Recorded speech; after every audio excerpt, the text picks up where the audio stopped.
Hi friends, welcome to குல் home kitchen. எப்பயுமே நம்ம வீட்டுக்கு தேவையான காய்கறிகளை மொத்தமாக தாங்க வாங்கிட்டு வருவோம். இதில் சிலதை மட்டும்தான் வெளியே வச்சு பயன்படுத்த வேண்டியதாக இருக்கும். பல காய்கறிகளை நம்ம ஃப்ரிட்ஜில் வச்சு தான் ஸ்டோர் பண்ணிட்டு யூஸ் பண்ணுவோம். இன்னைக்கான வீடியோவில் எந்தெந்த காய்கறிகளுக்கு என்ன மாதிரி வழிமுறைகள்லாம் பயன்படுத்தி நம்ம ஃப்ரிட்ஜில் ஸ்டோர் பண்ணால் கிட்டத்தட்ட 1 மாதம் வரைக்கும் நல்ல ஃப்ரெஷ்ஷாகவே யூஸ் பண்ணிக்கலாம் அப்படிங்கிறத தான் பார்க்க போகிறோம். இந்த வீடியோ கண்டிப்பாக உங்களுக்கு ரொம்ப ரொம்ப யூஸ்ஃபுல்லாக இருக்கும். ஸோ ஸ்கிப் பண்ணாமல் ஃபுல்லாக பாருங்கள். ஃபஸ்ட்டு காய்கறிகளை ஃப்ரிட்ஜில் ஸ்டோர் பண்ணுறதுக்கு எந்த மாதிரி பொருட்கள்லாம் பயன்படுத்தலாம் அப்படிங்கிறத பார்த்துடலாம். நான் எப்பயுமே இது மாதிரி ஜிப் பவுச்சஸில் தாங்க காய்கறிகளை ஸ்டோர் பண்ணுவேன். இது மொத்தமாக இது மாதிரி பேக்காக தான் வரும். இது நம்ம எத்தனை தடவைனாலும் கழுவி திருப்பி ரீயூஸ் பண்ணிக்கலாம். நான் கிட்டத்தட்ட 3 வருஷமாக இது மாதிரி ஜிப் பவுச்சஸில் தான் காய்கறிகளை ஸ்டோர் பண்ணிக்கிட்டு இருக்கேன். இதோட ரேட் பார்த்திங்கன்னா 10 பவுச்சோட விலை 92 ரூபா கிட்டே இருக்கும். உங்களால் இது மாதிரி பவுச்சஸில் வாங்க முடியல அப்படின்னா இது மாதிரி துணிப்பைகள் கூட யூஸ் பண்ணிக்கலாம். இப்போலாம் எல்லா கடைகள்லையுமே துணிப்பைகள் கொடுக்க ஆரம்பிச்சிட்டாங்கங்க. ஸோ அதனால் இதெல்லாம் மொத்தமாக சேர்த்து வச்சுக்கிட்டு நீங்கள் காய்கறிகள் ஸ்டோர் பண்ண யூஸ் பண்ணிக்கலாம். அப்படி இல்லாட்டி இந்த மாதிரி துணிப்பைகள் கூட நீங்கள் பயன்படுத்திக்கலாம். இது எதுவுமே இல்லாட்டி ரொம்ப ரொம்ப சிம்பிளாக நம்ம வீட்டில் இருக்கக்கூடிய விஷயம் என்னென்னு பார்த்தீங்கன்னா பாலித்தீன் கவர்ஸ் தான். இந்த மாதிரி திக்காக இருக்கக்கூடிய கவரில் நீங்கள் வெஜிடபிள் ஸ்டோர் பண்ணாதான் உள்ளே தண்ணி போகாமல் நல்லா ஃப்ரெஷ்ஷாகவே இருக்கும். ஸோ கொஞ்சம் திக்காக இருக்கக்கூடிய கவர்களில் நீங்கள் பயன்படுத்திக்கலாம். ஃபஸ்ட்டு தக்காளி பழங்களை எப்படி ஃப்ரெஷ்ஷாக ஃப்ரிட்ஜில் 1 மாதம் வரைக்கும் ஸ்டோர் பண்ணிக்கிறது அப்படிங்கிறத பார்த்துடலாம். தக்காளி பழங்களை வாங்கிட்டு வந்தோடனே இதை நல்லா கழுவி காய வச்சு எடுத்து வச்சுக்கோங்க. அதுக்கப்புறமா வாங்கிட்டு வந்த பழங்கள்லேருந்து பழத்தை தனியாகவும் காயை தனியாக பிரித்து வச்சுக்கணும். அதை எப்படி கண்டுபிடிக்கிறதுன்னு பார்த்தீங்கன்னா இது மாதிரி தக்காளி பழத்துக்கு நடுவில் இருக்கக்கூடிய காம்பு பகுதி மஞ்சளாக இருந்தால் காயாக இருக்குன்னு அர்த்தம். நல்லா சிகப்பாக இருந்துச்சுன்னா பழமாக இருக்குன்னு அர்த்தம். நான் வாங்கிட்டு வந்த பழங்கள்லேருந்து காயை தனியாகவும் பழத்தை தனியாகவும் பிரித்து எடுத்துக்கிறேன். நான் பழங்கள் எல்லாத்தையுமே தனியாக பிரித்து எடுத்துட்டீங்க. இந்த தக்காளி பழங்களை ஃப்ரிட்ஜில் ஸ்டோர் பண்ணுறதுக்காக இது மாதிரி ஒரு பேஸ்கெட் எடுத்திருக்கேன். கீழே நான் டிஷ்யூ பேப்பர் வச்சுக்கிறேன். டிஷ்யூ பேப்பர் இல்லாதவங்க நியூஸ் பேப்பர் கூட வச்சுக்கலாம். இது எதுக்காகன்னு பார்த்தீங்கன்னா ஈரத்தை எல்லாத்தையுமே இந்த டிஷ்யூ பேப்பர் அப்படி இல்லாட்டி நியூஸ் பேப்பர் உறிஞ்சிக்கிறோம். முதல்ல காயாக இருக்கக்கூடிய தக்காளி பழங்கள் எல்லாத்தையுமே இது மாதிரி திருப்பி போட்டுட்டு அடுக்கிக்கணும். அதுக்கப்புறமா மேலே பழமாக இருக்கக்கூடிய தக்காளி பழங்கள் எல்லாத்தையும் நம்ம அடுக்கிக்கணும். இது மாதிரி திருப்பி போட்டு அடுக்கிறப்ப உங்களுக்கு தக்காளி பழம் ரொம்ப நாளைக்கு நல்ல ஃப்ரெஷ்ஷாகவே இருக்கும். நம்ம மேலே இருக்கக்கூடிய பழங்களை எடுத்து செலவு பண்ணுறப்ப கீழே இருக்கக்கூடிய காய் ஆட்டோமேட்டிக்காக பழுத்துரும். ஸோ இந்த மாதிரி ஸ்டோர் பண்ணுறதா தக்காளி நல்லா ஃப்ரெஷ்ஷாகவே இருக்கும். இப்போ 10 நாளைக்கு அப்புறம் பார்க்கலாம். பாருங்கள், நம்ம ஸ்டோர் பண்ணி வச்ச தக்காளி பழம் எந்த அளவுக்கு நல்லா ஃப்ரெஷ்ஷாக இருக்குன்னு. உங்களுக்கு கீழே இருக்கக்கூடிய காய் கொஞ்சமாக பழுத்து நிற்கிது. ஸோ இன்னொரு 1 இல்லாட்டி 2 நாளில் இதுவும் நல்லா பழுத்துரும். நம்ம யூஸ் பண்ண ஆரம்பிச்சிடலாம். ஸோ இந்த மெத்தடில் ஸ்டோர் பண்ணுறப்ப தான் உங்களுக்கு தக்காளி பழம் எத்தனை நாள் ஆனாலும் நல்லா ஃப்ரெஷ்ஷாகவே இருக்கும். கீழே இருக்கக்கூடிய டிஷ்யூ பேப்பர் பாருங்கள் எந்த அளவுக்கு ஈரத்தை உறிஞ்சிருக்குன்னு. ஸோ கண்டிப்பாக இந்த டிப்பை நீங்கள் ஃபாலோ பண்ணி பாருங்கள். நூக்களை எப்படி ஃப்ரெஷ்ஷாக ஃப்ரிட்ஜில் ஸ்டோர் பண்ணுறதுன்னு பார்த்துடலாம். நூக்களை வாங்கிட்டு வந்தோடனே இது மாதிரி நீட்டிகிட்டு இருக்கக்கூடிய இந்த தண்டு பகுதியை கையாலே நீங்கள் பிச்சு விட்டுக்கணும். அப்படி இல்லாட்டி கட் பண்ணி எடுத்துக்கோங்க. ஏன்னா இந்த தண்டு பகுதியோடு ஸ்டோர் பண்ணுறப்ப தான் உங்களுக்கு நூக்கள் சீக்கிரமாக அழுகி போயிடும். இதெல்லாம் எடுத்துகிட்டு ஸ்டோர் பண்ணுறப்ப கிட்டத்தட்ட 1 மாதம் வரைக்கும் நல்ல ஃப்ரெஷ்ஷாகவே இருக்கும். இப்போ இந்த நூக்களை ஒரு ஜிப்லாக் பவுச்சிலையோ அப்படி இல்லாட்டி துணிப்பையிலையோ அப்படி இல்லாட்டி பாலித்தீன் கவர்லேயோ போட்டு ஃப்ரிட்ஜில் ஸ்டோர் பண்ணி வச்சிங்கன்னா எத்தனை நாள் ஆனாலுமே இது அழுகவே ஆரம்பிக்காது. இப்படியே ஃப்ரெஷ்ஷாகவே தான் இருக்கும். ஸோ கண்டிப்பாக எந்த டிப்பையும் ஃபாலோ பண்ணி பாருங்கள். அடுத்ததாக பீட்ரூட் எப்படி ஃப்ரெஷ்ஷாக ஸ்டோர் பண்ணுறதுன்னு பார்த்துடலாம். பீட்ரூட்டை வாங்கிட்டு வந்தோடனே மேலே இருக்கக்கூடிய பகுதியும் கீழே இருக்கக்கூடிய பகுதியும் நம்ம கட் பண்ணி எடுத்துக்கணும். ஏன்னா பீட்ரூட் மாதிரி இருக்கக்கூடிய காய்கறிகள் மேலே இருந்தும் கீழே இருந்தும் தான் அழுக ஆரம்பிக்கும். ஸோ எப்பயுமே பீட்ரூட் கேரட் மாதிரி இருக்கக்கூடிய காய்கறிகளை வாங்கிட்டு வந்தோடனே மேல் பகுதியும் நுனி பகுதியும் கட் பண்ணி எடுத்துகிட்டு நீங்கள் ஃப்ரிட்ஜில் ஸ்டோர் பண்ணி பாருங்கள். எத்தனை நாள் ஆனாலுமே பீட்ரூட் வாடவே வாடாது, அழுகவும் செய்யாது. இப்போ இதை ஒரு ஜிப்லாக் பவுச்சில் கண்டெய்னர்லேயோ அப்படி இல்லாட்டி ஒரு துணிப்பையிலையோ போட்டு ஃப்ரிட்ஜில் ஸ்டோர் பண்ணிட்டீங்கன்னா கிட்டத்தட்ட 1 மாதம் வரைக்கும் நல்ல ஃப்ரெஷ்ஷாகவே இருக்கும். ஸோ இந்த டிப்பை நீங்கள் ஃபாலோ பண்ணி பாருங்கள். லெமனை எப்படி வாடாமல் நல்லா ஃப்ரெஷ்ஷாக ஃப்ரிட்ஜில் ஸ்டோர் பண்ணுறதுன்னு பார்த்துடலாம். லெமனை வாங்கிட்டு வந்தோடனே வீட்டில் இருக்கக்கூடிய நியூஸ் பேப்பரை இது மாதிரி பீசஸாக கிழிச்சு வச்சுக்கோங்க. நியூஸ் பேப்பருக்கு பதிலாக நீங்கள் டிஷ்யூ பேப்பர் கூட பயன்படுத்திக்கலாம். வாங்கிட்டு வந்த லெமனை நல்லா நியூஸ் பேப்பர்லேயே சுற்றி வச்சுக்கணும். சுத்தமாக எங்கேயுமே கேப் இல்லாமல் காற்று போகாத மாதிரி டைட்டாக நல்லா ரோல் பண்ணி வச்சுக்கோங்க. லெமனை இது மாதிரி பேப்பரில் சுற்றி வைக்கிறதுனால அது வாடாமல் நல்லா ஃப்ரெஷ்ஷாகவே இருக்கும். அதுக்கப்புறமா ஏதாச்சும் ஒரு பாக்ஸ்லேயோ இல்லை கண்டெய்னர்லேயோ இல்லை கவர்லேயோ போட்டு நீங்கள் டைட்டாக மூடிட்டு ஃப்ரிட்ஜில் ஸ்டோர் பண்ணிங்கன்னா கிட்டத்தட்ட 1 மாதம் வரைக்கும் நல்ல ஃப்ரெஷ்ஷாகவே இருக்கும். ஸோ இந்த டிப்பை ஃபாலோ பண்ணி பாருங்கள். பொதுவாக குடைமிளகாய் வாங்கி நம்ம என்ன தான் ஃப்ரிட்ஜில் ஸ்டோர் பண்ணாலும் ஒரு வாரத்துக்குள்ளே வந்து பார்த்திங்கன்னா இந்த குடைமிளகாய் எல்லாமே வாட ஆரம்பிச்சிடும், அப்படி இல்லாட்டி அழுக ஆரம்பிச்சிடும். இதை எப்படி ஃப்ரெஷ்ஷாக ஸ்டோர் பண்ணுறதுன்னு பார்த்துடலாம். குடைமிளகாய் வாங்கிட்டு வந்தோடனே இதை வந்து இது மாதிரி ஒரு டிஷ்யூ பேப்பர் வச்சு நல்லா நம்ம சுற்றி வச்சுக்கணும். உங்ககிட்ட டிஷ்யூ பேப்பர் இல்லாட்டி வீட்டில் இருக்கக்கூடிய நியூஸ் பேப்பர் கூட நீங்கள் பயன்படுத்திக்கலாம். சுத்தமாக காற்று போகாத மாதிரி நல்லா டைட்டாக நம்ம சுற்றி வச்சுக்கணும். அதுக்கப்புறமா நீங்கள் எப்பயும் போல் எந்த ஒரு கண்டெய்னர்லேயோ இல்லை கவர்லேயோ ஸ்டோர் பண்ணுவீங்களோ அதில் போட்டு ஸ்டோர் பண்ணி வச்சுக்கோங்க. இப்படி பண்ணுறப்ப 3லேருந்து 4 வாரம் வரைக்கும் இது வாடாமல் நல்ல ஃப்ரெஷ்ஷாகவே இருக்கும். ஸோ கண்டிப்பாக இந்த டிப்பை நீங்கள் ஃபாலோ பண்ணி பாருங்கள். பொதுவாக நம்ம முட்டைக்கோஸை வாங்கி ஃப்ரிட்ஜில் அப்படியே ஸ்டோர் பண்ணாலும் எத்தனை நாள் ஆனாலுமே இது வாடவும் வாடாது, அழுகும் அழுகாது. ஆனால் நம்ம வந்து சமையலுக்கு முழு முட்டைக்கோஸுமே பயன்படுத்த மாட்டோம். பாதியை மட்டும் கட் பண்ணி பயன்படுத்திட்டு மீதியை வந்து ஒரு கவரில் போட்டு ஃப்ரிட்ஜில் வச்சுருப்போம். கொஞ்ச நாள்லேயே வந்து பார்த்திங்கன்னா இந்த முட்டைக்கோஸை சுற்றி ஒரு மாதிரி கருப்பு கருப்பாக வர ஆரம்பிச்சிரும். அதை வந்து நம்மளால் பயன்படுத்த முடியாது. எப்படி கட் பண்ண முட்டைக்கோஸை நல்லா ஃப்ரெஷ்ஷாக ஃப்ரிட்ஜில் ஸ்டோர் பண்ணுறது அப்படிங்கிறத பார்த்துடலாம். இந்த கட் பண்ண பகுதியை வந்து ஒரு டிஷ்யூ பேப்பர் வச்சு நல்லா நம்ம கவர் பண்ணிக்கணும். டிஷ்யூ பேப்பர் இல்லாதவங்க ஒயிட் பேப்பர் கூட பயன்படுத்திக்கலாம். நல்லா வந்து டைட்டாக அந்த கட் பண்ண பகுதியை இது மாதிரி சுற்றி வச்சதுக்கப்புறமா இது மாதிரி ஒரு பாலித்தீன் கவரில் அந்த கட் பண்ண பகுதியை கீழே இருக்கிற மாதிரி வச்சுட்டு நல்லா டைட்டாக ரோல் பண்ணிவிட்டு ஸ்டோர் பண்ணிங்கன்னா கிட்டத்தட்ட 1 மாதம் வரைக்கும் இந்த கட் பண்ண முட்டைக்கோஸ் நல்ல ஃப்ரெஷ்ஷாகவே இருக்கும். இந்த டிப்பை ஃபாலோ பண்ணி பார்த்துட்டு எனக்கு கீழே கமெண்ட்டில் சொல்லுங்கள். அடுத்ததாக பச்சை பட்டாணி எப்படி நல்லா ஃப்ரெஷ்ஷாக ஸ்டோர் பண்ணுறதுன்னு பார்த்துடலாம். எப்பயுமே பச்சை பட்டாணி வாங்கிட்டு வந்தோடனே உள்ளே இருக்கக்கூடிய பட்டாணியை உரித்து தனியாக எடுத்து வச்சுக்கோங்க. சிலர் வந்து இதை அப்படியே ஸ்டோர் பண்ணுவாங்க, அது வந்து தப்பு. பட்டாணியை தனியாக உரித்து எடுத்துகிட்டு தான் நம்ம ஸ்டோர் பண்ணணும். இது மாதிரி உரிச்சு எடுத்த பட்டாணி வந்து நல்லா ட்ரையாக இருக்கணும், சுத்தமாக ஈரம் இல்லாத மாதிரி பார்த்துக்கோங்க. அதுக்கப்புறமா எந்த ஒரு கண்டெய்னரில் நம்ம வந்து பச்சை பட்டாணியை ஸ்டோர் பண்ண போகிறோமோ அதுக்கு கீழே வந்து ஒரு டிஷ்யூ பேப்பரோ இல்லை நியூஸ் பேப்பரோ எதுனாலும் நீங்கள் வச்சுக்கலாம். இப்போ இதுக்கு மேலே உரிச்சு எடுத்த பட்டாணி எல்லாத்தையுமே நம்ம சேர்த்துடலாம். இப்போது இந்த பட்டாணிக்கு மேலேயும் இன்னொரு டிஷ்யூ பேப்பர் வச்சிடலாம். கீழேயும் மேலேயும் நம்ம டிஷ்யூ பேப்பர் வைக்கிறதுனால பட்டாணியில் வந்து எந்த ஒரு ஈரம் உள்ளே போகாமல் இந்த டிஷ்யூ பேப்பரை உறிஞ்சிக்கிறோம். கண்டிப்பாக இது 1 மாதம் வரைக்கும் நல்ல ஃப்ரெஷ்ஷாகவே இருக்குங்க. இந்த டிப்பையும் நீங்கள் ட்ரை பண்ணி பாருங்கள். பொதுவாகவே நம்ம என்ன தான் வெண்டைக்காய் வாங்கி ஃப்ரிட்ஜில் ஸ்டோர் பண்ணாலும் ஒரு வாரத்துலேருந்து 10 நாளுக்குள்ளே இந்த வெண்டைக்காயெலாம் அழுக ஆரம்பிச்சிருங்க. பட் இந்த வெண்டைக்காய் எப்படி 1 மாதம் வரைக்கும் நல்ல ஃப்ரெஷ்ஷாக ஸ்டோர் பண்ணுறதுன்னு பார்த்துடலாம்.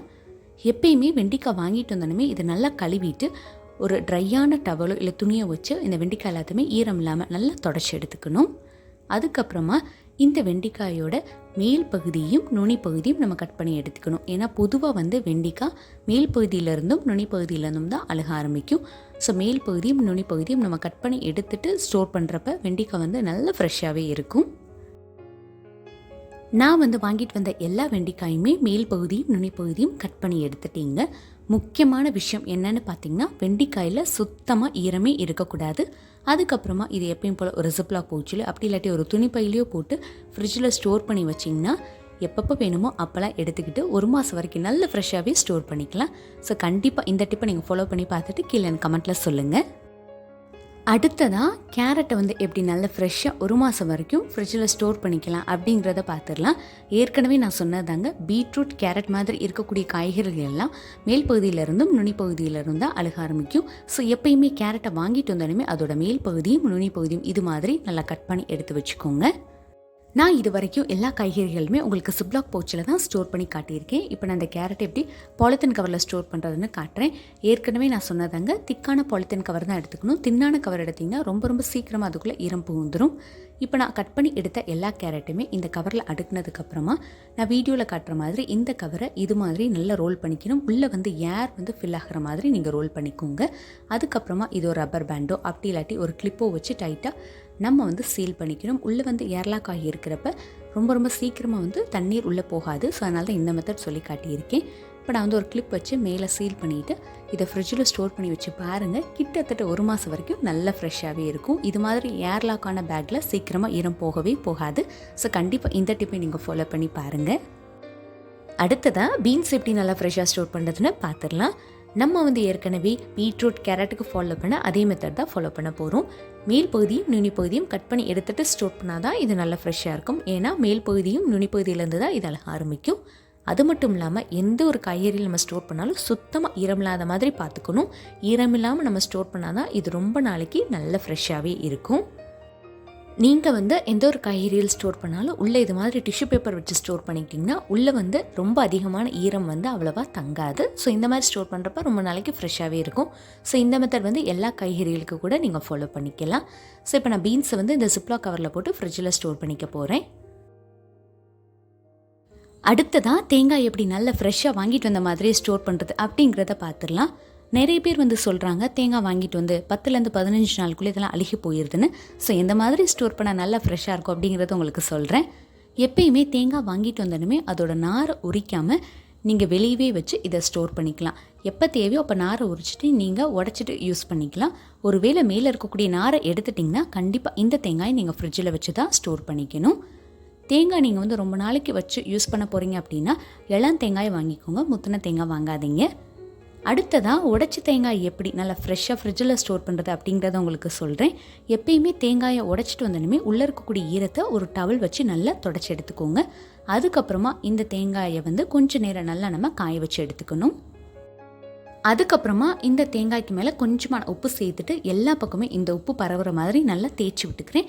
இந்த உப்புக்கு பதிலாக நீங்கள் எலுமிச்சம்பழ சாறு கூட பயன்படுத்திக்கலாம். இது மாதிரி உப்பு அப்படி இல்லாட்டி எலுமிச்சம்பழம் சேர்க்குறப்ப தேங்காய் வந்து ரொம்ப நாளைக்கு நல்லா ஃப்ரெஷ்ஷாகவே இருக்கும். அதுக்கப்புறமா இது ஏதாச்சும் ஒரு கவரில் போட்டு நீங்கள் ஃப்ரிட்ஜில் வச்சு ஸ்டோர் பண்ணிங்கன்னா எப்பப்போ தேவையோ அப்போ இந்த தேங்காய் நீங்கள் யூஸ் பண்ணிக்கிட்டிங்கன்னா நல்லா ஃப்ரெஷ்ஷாகவே இருக்கும். ஸோ கண்டிப்பாக இந்த டிப்ஸ் எல்லாம் நீங்கள் ஃபாலோ பண்ணி பாருங்கள். காலிஃப்ளவரை வந்து எந்த மாதிரி ஸ்டோர் பண்ணால் நல்ல ஃப்ரெஷ்ஷாகவே இருக்கும் அப்படிங்கிறத உங்களுக்கு சொல்கிறேன். எப்பயுமே காலிஃப்ளவர் வாங்கிட்டு வந்தோடனே கீழே இருக்கக்கூடிய தண்டு பகுதி அந்த இலைகள் எல்லாத்தையுமே நம்ம நல்லா கட் பண்ணி எடுத்துக்கணும். இந்த காலிஃப்ளவரில் அங்கங்கே சின்ன சின்ன பூச்சிகள் அதெல்லாமே இருக்கும்.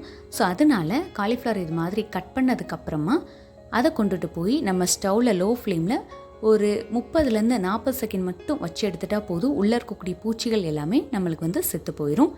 இப்போ நான் வந்து கரெக்டாக ஒரு 40 செகண்ட் மட்டும் இந்த காலிஃப்ளவரை தீயில வச்சு எடுத்துகிட்டு வந்துட்டீங்க.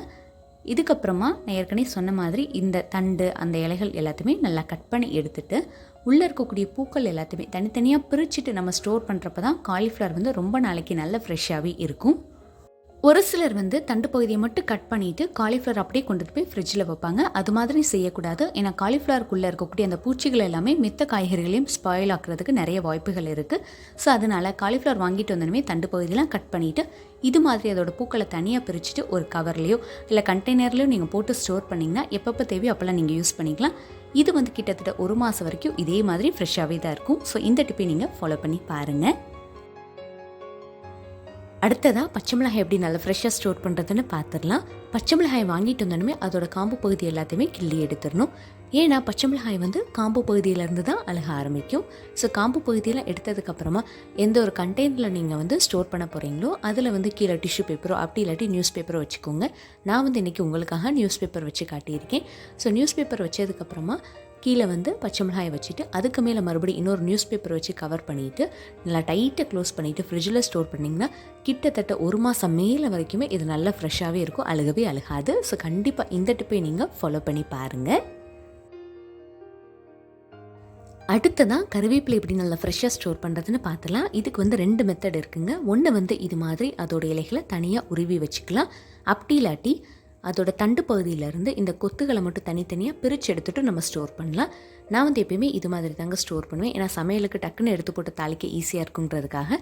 அதுக்கப்புறமா இந்த ஒரு கண்டெய்னர்லையோ இல்லை கவர்லையோ நீங்கள் போட்டு ஸ்டோர் பண்ண போகிறீங்களோ அதில் போட்டுட்டு ஸ்டோர் பண்ணிங்கன்னா கிட்டத்தட்ட 1 மாதம் வரைக்கும் இது நல்ல ஃப்ரெஷ்ஷாகவே தான் இருக்கும்.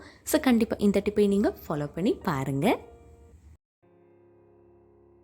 மல்லி இலைகளை வாங்கிட்டு வந்தோடனே அதோட தண்டு பகுதியை நம்ம கட் பண்ணி எடுத்துடணும். நான் வீடியோவில் காட்டுற மாதிரி கட் பண்ணி எடுத்துக்கோங்க. வேர் பகுதியிலேருந்து கொஞ்சம் தூரத்துக்கு மட்டும் கட் பண்ணி எடுத்தால் போதும். ஏன்னா நம்ம பொதுவாக மல்லி இலைகளை சமையலுக்கு சேர்க்குறப்ப தண்டோடு தான் சேர்த்துக்கிறோம். அப்போ தான் அது நல்லா வாசமாக இருக்கும்.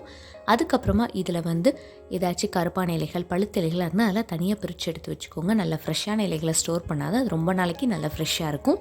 எந்த ஒரு கண்டெய்னரில் நீங்கள் மல்லி இலைகளை ஸ்டோர் பண்ண போகிறீங்களோ அதில் வந்து கீழேயும் மேலேயும் டிஷ்யூ பேப்பர் வச்சுட்டு இந்த மல்லி இலைகளை வச்சுட்டு நம்ம க்ளோஸ் பண்ணிவிட்டு ஸ்டோர் பண்ணோம்னா கிட்டத்தட்ட 1 மாதம் வரைக்கும் நல்ல ஃப்ரெஷ்ஷாகவே இருக்கும். ஒருவேளை நீங்கள் கண்டெய்னரில் ஸ்டோர் பண்ணல அப்படின்னா நியூஸ் பேப்பர் இல்லை டிஷ்யூ பேப்பர் வச்சு நல்லா சுற்றிட்டு ஒரு கவரில் போட்டுட்டு கூட நீங்கள் ஸ்டோர் பண்ணிக்கலாம். எப்பயுமே புதினா கட்டு வாங்கிட்டு வந்தோடனே இதோட இலைகளை தனியாக பிரித்து எடுத்துகிட்டு தான் நம்ம வந்து ஸ்டோர் பண்ணணும். சிலர் வந்து வேறு பகுதியை மட்டும் கட் பண்ணிவிட்டு தண்டோட புதினா இலைகளை ஸ்டோர் பண்ணுவீங்க.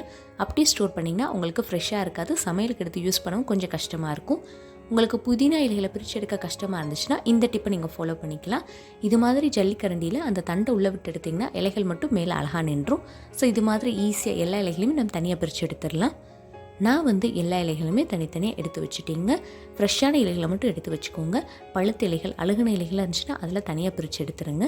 எந்த ஒரு கண்டெய்னரில் நம்ம புதினா இலைகளை ஸ்டோர் பண்ண போகிறோமோ அதில் கீழேயும் மேலேயும் கண்டிப்பாக நியூஸ் பேப்பரோ அப்படி இல்லாட்டி டிஷ்யூ பேப்பரோ வச்சுக்கணும். ஒருவேளை நீங்கள் தனியாக ஒரு கவரில் ஸ்டோர் பண்ண போகிறீங்கன்னா நியூஸ் பேப்பரில் ஒரு டிஷ்யூ பேப்பரில் இந்த இலைகள் எல்லாத்தையும் நல்லா சுற்றிட்டு அதுக்கப்புறமா கூட ஸ்டோர் பண்ணிக்கலாம். இப்போ இதை மூடி போட்டுட்டு ஃப்ரிட்ஜில் ஸ்டோர் பண்ணிங்கன்னா கிட்டத்தட்ட 1 மாதம் வரைக்குமே நல்லா ஃப்ரெஷ்ஷாகவே இருக்கும். ஏன்னா டிஷ்யூ பேப்பர் உங்களுக்கு எல்லா ஈரத்தையுமே உறிஞ்சிட்டு புதினா இலைகளை நல்லா ஃப்ரெஷ்ஷாக வச்சுருக்கும்.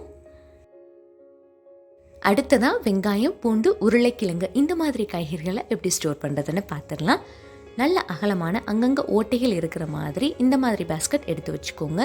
இதில் வெங்காயம், பூண்டு, உருளைக்கிழங்கு எல்லாத்தையுமே தனித்தனியாக வச்சு தான் ஸ்டோர் பண்ணணும். ஒன்றா சேர்த்து ஸ்டோர் பண்ணக்கூடாது.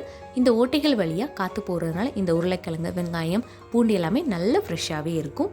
ஸோ கண்டிப்பாக இந்த டிப்பை நீங்கள் ஃபாலோ பண்ணி பாருங்கள். நான் எப்பயுமே 2 வாரத்துக்கு ஒரு தடவை தாங்க காய்கறிகள் வாங்கி ஃப்ரிட்ஜில் ஸ்டோர் பண்ணிக்கிறேன். இந்த மெத்தடில் ஃபாலோ பண்ணிங்கன்னா ஏன் நீங்கள் மாதத்துக்கு ஒரு தடவை கூட காய்கறிகள் வாங்கி நல்லா பல்காக ஃப்ரிட்ஜில் ஸ்டோர் பண்ணிக்கலாம்.